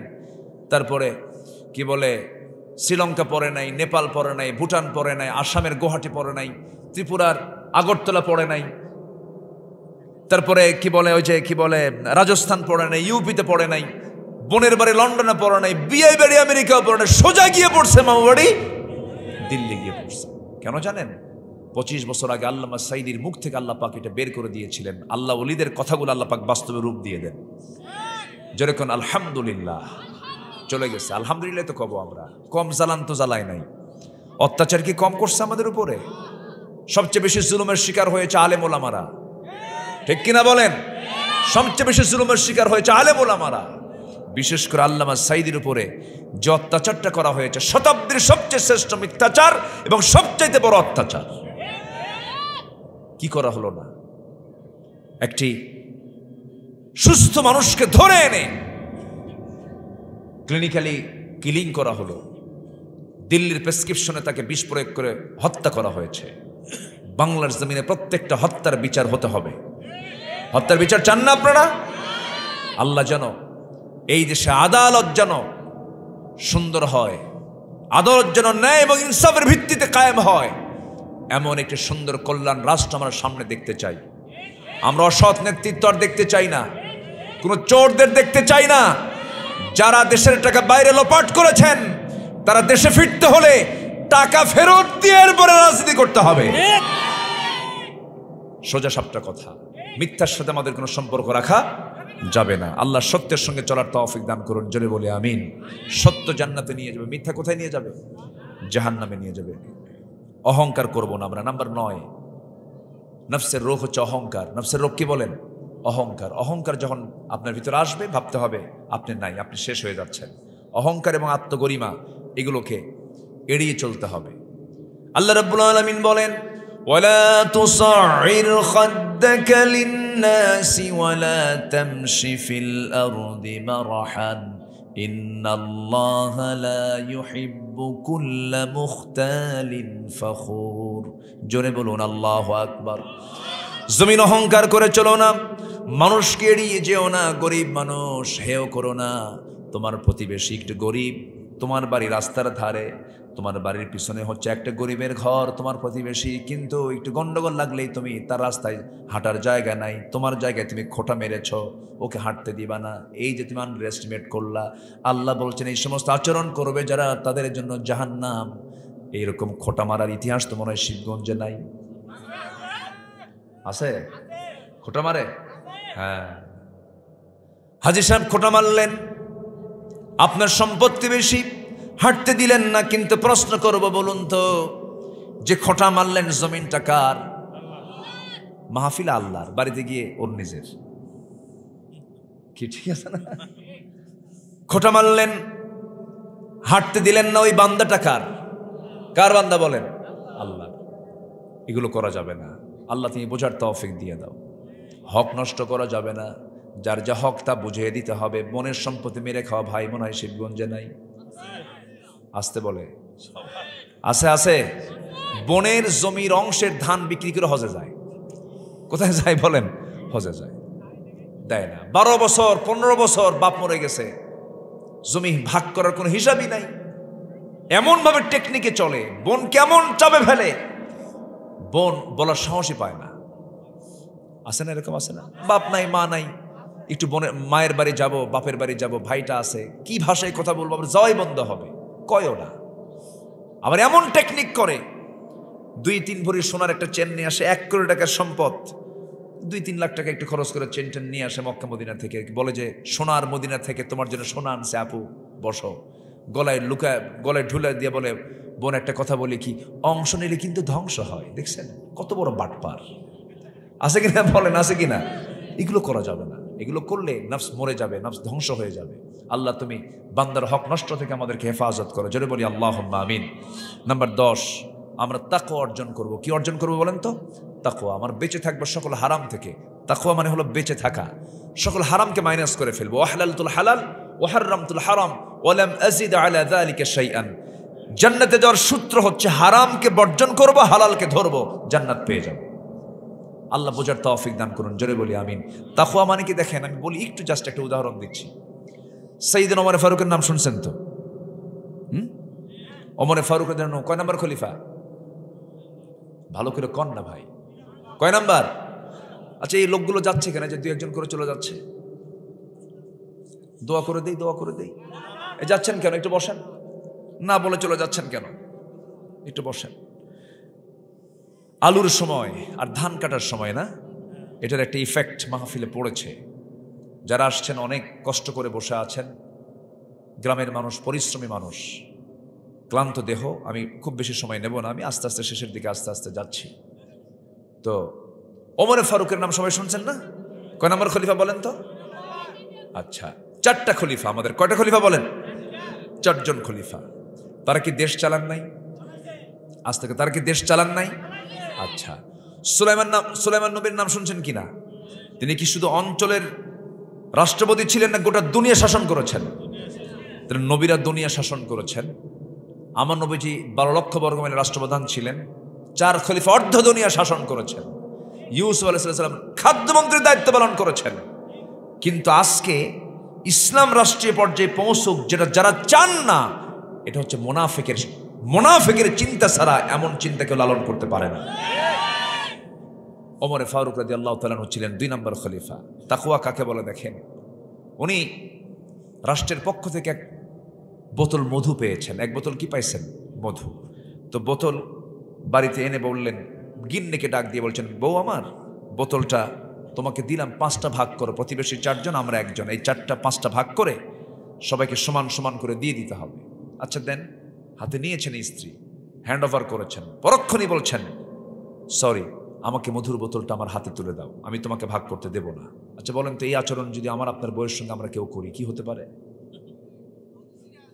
হ্যাঁ বলেন, একটু বলেন। আপনাদের ভাবসাব দেখে মনে হচ্ছে সবার বাড়িতে রাবেয়া বসে থাকে মনে হয়। লাগবে কিনা বলেন, লাগবে কিনা? লাগবে। কিন্তু ওমর ফারুক কি করলেন? নিয়ে নিলেন। স্ত্রীর মুখে কোনো আওয়াজ নেই। ভদ্রতা, শিষ্টতা, এটা একটা বড় যোগ্যতা। যে কোনো মুহূর্তে আমার ভদ্রতা নিয়ে চলবো। জোরে বলি ইনশাআল্লাহ। আল্লাহ তুমি এলাকার মাদেরকে শালীন হওয়ার তৌফিক দাও, পর্দায় থাকার তৌফিক দাও, ইসলাম বুঝে মেনে চলার তৌফিক দাও। জোরে বলি আল্লাহুম্মা আমিন। সম্মানিত ভাইয়েরা, আমি তাকওয়াকে বোঝানোর জন্য একটু উদাহরণটা দিতে চাই। ওইদিকে চলে গেছে উনি, এটা নিয়ে প্রতিবেশীর কাছে চলে গেলেন। এক প্রতিবেশীকে ডাক দিয়ে বলেন, প্রতিবেশী দিকে আসো, এই যে মধুর বোতলটা দিলাম, তুমি এটা সমান 5 ভাগে ভাগ করো। 5 ভাগে ভাগ করে 4 ভাগ তোমরা নিয়ে নাও, আর একটা অংশ তুমি আমাকে দাও। তার অংশের মধুগুলো নিয়ে স্ত্রীর সামনে গিয়ে বলছেন, স্ত্রী আমার, আমি তোমাকে দারুণ ট্রাস্ট করি, বিশ্বাস করি, ভালোবাসি। একটাবারও আমি তোমাকে অবিশ্বাস করি নাই। কিন্তু তোমাকে মধুভাগের দায়িত্ব প্রথমে দিতে চেয়েছিলাম, কিন্তু ভাবলাম তোমাকে দেবনের কারণটা হলো মধু হলো তরল জিনিস। এই মধু ভাগ করতে নিয়ে সমান সমান তুমি হয়তো করতে পারবে, কিন্তু হাত দিয়ে যখন তুমি এটাকে ভাগ করতে যাবে, তোমার হাতে 2 ফোঁটা হোক, 3 ফোঁটা হোক, 1 ফোঁটা হোক মধু আমাদের অংশে বেশি চলে আসবে। এতটুকু অংশ আমাদের বেশি আসুক এটা চাই নাই মনে করে মধুভাগের দায়িত্ব আমি অন্যের কাঁধে চাপায়া দিয়েছি। যেরকম সুবহানাল্লাহ। এটার নাম তাকওয়া। এটার নাম কি বলেন? তাকওয়া। হক কখনো নষ্ট করা যাবে না। আল্লাহর ভয়টা সর্বক্ষণ দিনের হৃদয়ে লালন থাকতে হবে।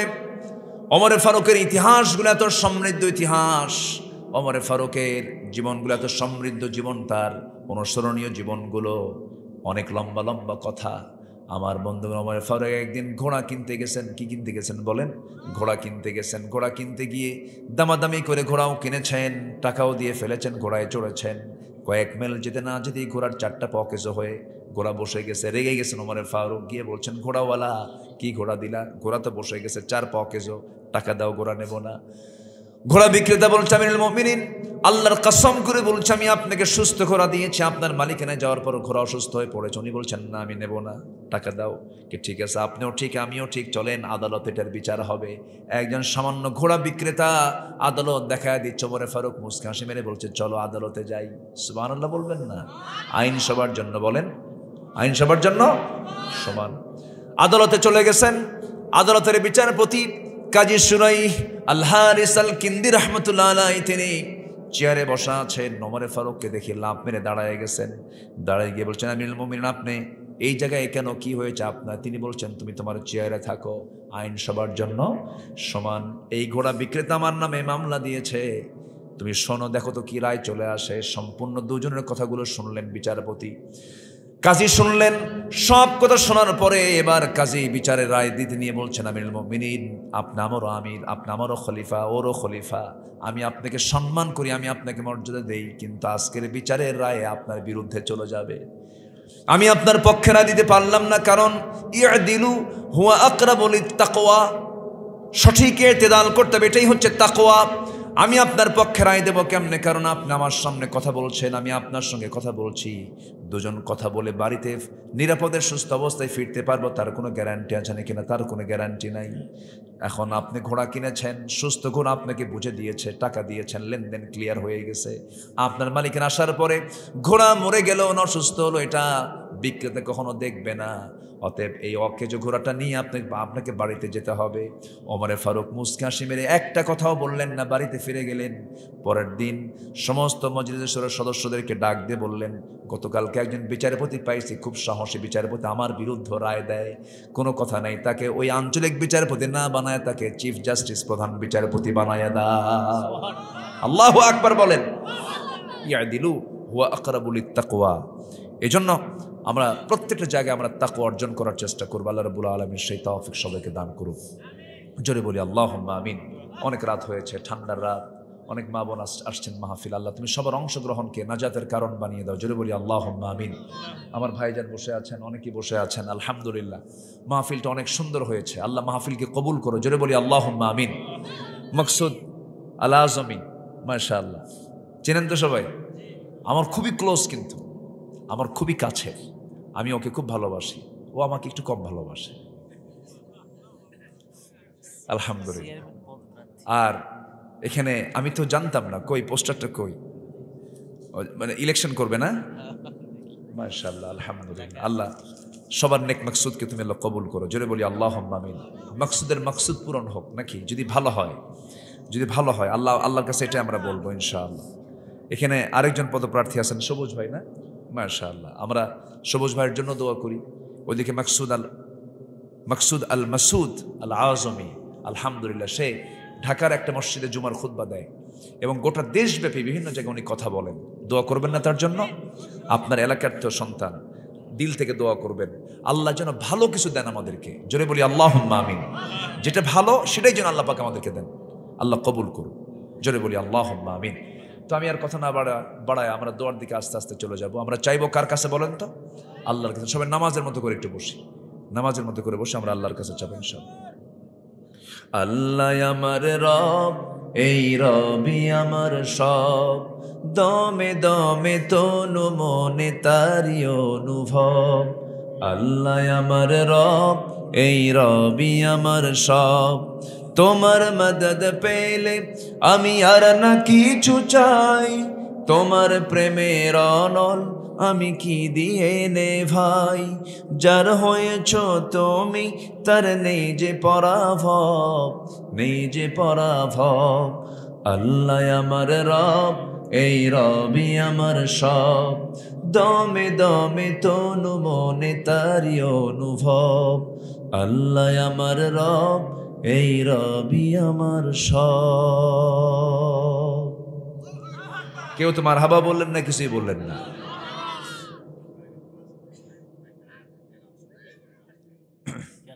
মাশাআল্লাহ, একটু বসেন।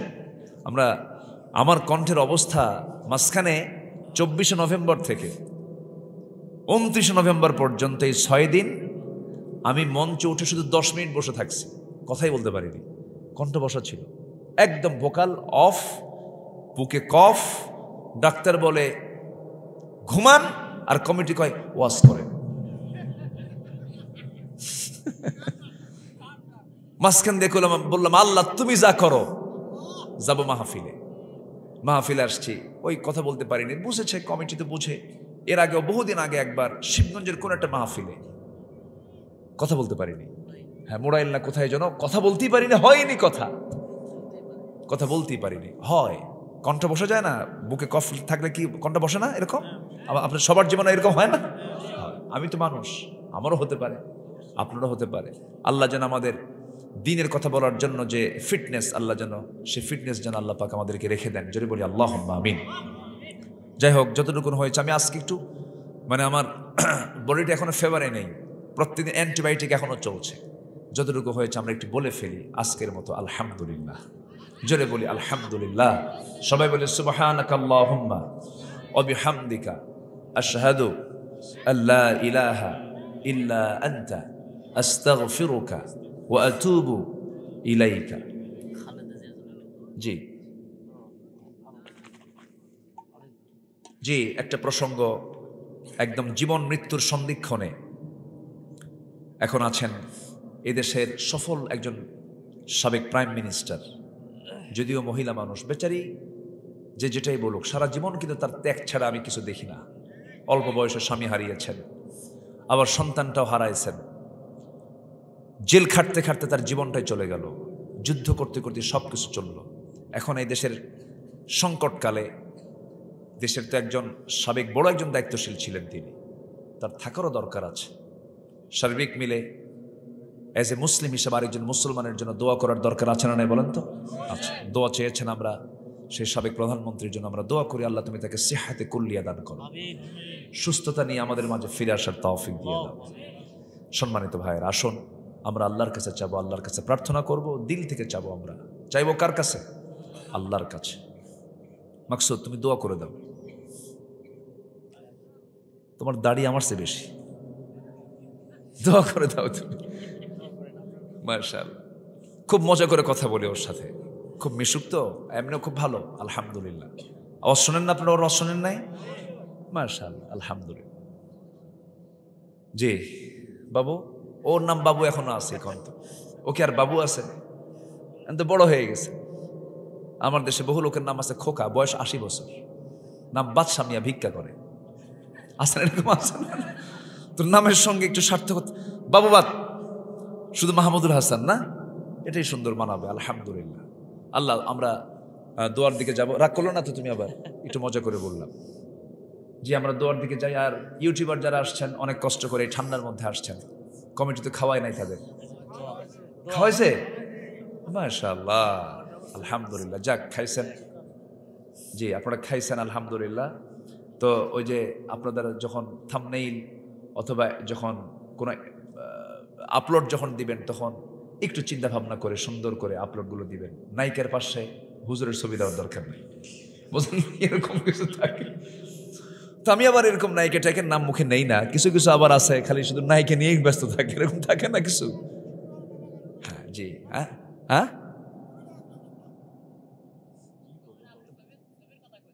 হ্যাঁ, কো। ও আচ্ছা, বুঝতে পারছি, আমি তো খেয়াল করিনি। আচ্ছা যাক চাচা, আমরা ওই প্রসঙ্গে না যাই, আমরা এখন দোয়ার দিকে যাব। আমরা চাইবো কার কাছে? আল্লাহর কাছে। তো আমাকে ভাইজান আবার একটু বলেছেন, আমাকে বলবেন না? আমাকে বলেন নাই তো, একটু কি বলবো? একটু চাদর দেবো, একটু ব্যাকটেক দেবো, একটু ব্যাকটেক। যাক, যে যা পারি আমরা একটু মাহফিলের জন্য যদি কেউ দিতে পারি, দিতে চাই, আল্লাহ তুমি দিল থেকে দেওয়ার তৌফিক দাও। জোরে বলি আল্লাহুম্মা আমিন। মা বোনদের ভিতর থেকে যে যা পারি আমরা সবাই দেবো, আল্লাহ তুমি সবাইকে দেওয়ার তৌফিক দাও। জোরে বলি আল্লাহুম্মা আমিন। জিকির করে সুবহানাল্লাহ ওয়ালহাম। হুজুরদের সুবে সুবে বলে, মাইকের সুবে সুবে বলে।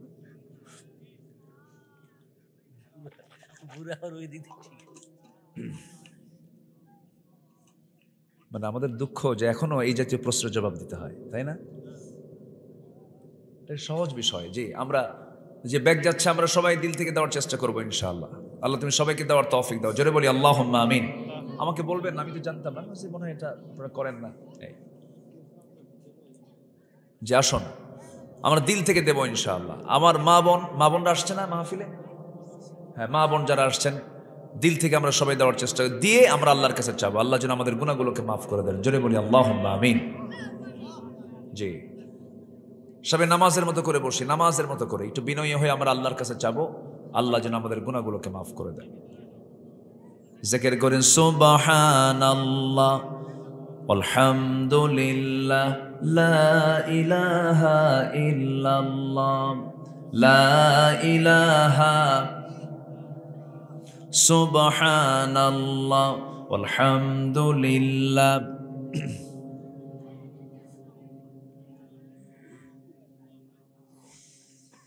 মাইকওয়ালা ভালো, মাইক ভালো। এশার নামাজ পড়ছেন তো?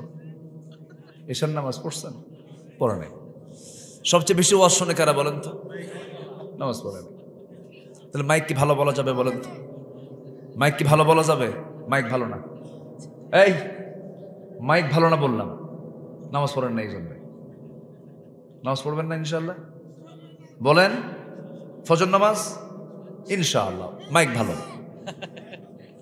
জি, আসেন আমরা আল্লাহর কাছে চাবো, আল্লাহর কাছে প্রার্থনা করব, যে যা দিয়েছে আল্লাহ তুমি সবার দেওয়াকে জান্নাতের কারণ বানায় দাও। জোরে বলি আল্লাহুম্মা আমিন। জি, আল্লাহুম্মা আমিন। এই তুমি কথা বলবা?